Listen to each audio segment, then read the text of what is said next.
বিশ্বাস, তবে গোরক্ষকে উঠে মধু আমি ছবল মারি না। হাজারের মতো আস্তা গিলে খাই।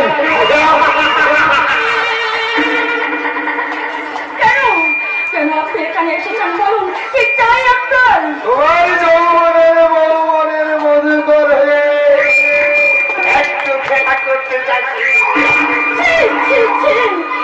আপনি যে ভদ্রলোক, এমন বয়োজ্যেষ্ঠ মানুষ হয়ে এইভাবে নোংরা ভাষায় কথা বলতে আপনার লজ্জা করছে না? লজ্জা লজ্জা করছেই তো।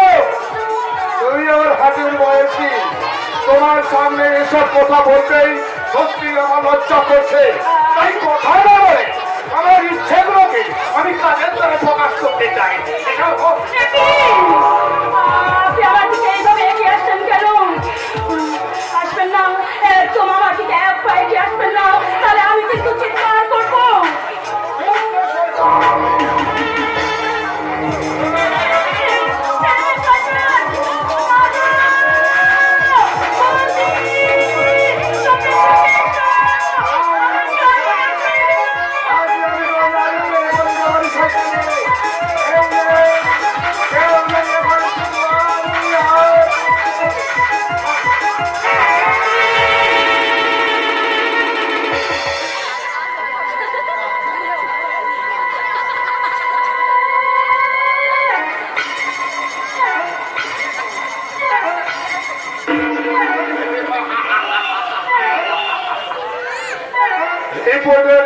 মুখার্জি, তোমার জন্য আজ আমি এক নতুন রিপোর্ট তৈরি করি।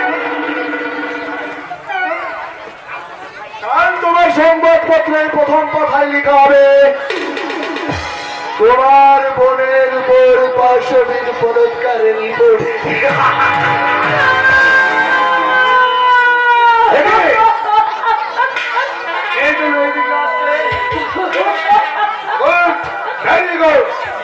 এই ভুজঙ্গ রাতে তার সমস্ত অপরাধ থেকে মুক্তি দিতে এগিয়ে আসছে তোরই ভালোবাসার রাজকুমার।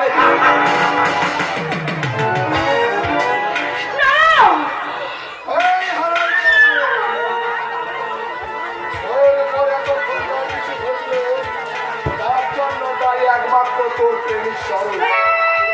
এই বাইরে যদি একটা সত্যি কথা বলেছিস, তোর গলাকে আমি গুলি করে আমি মানে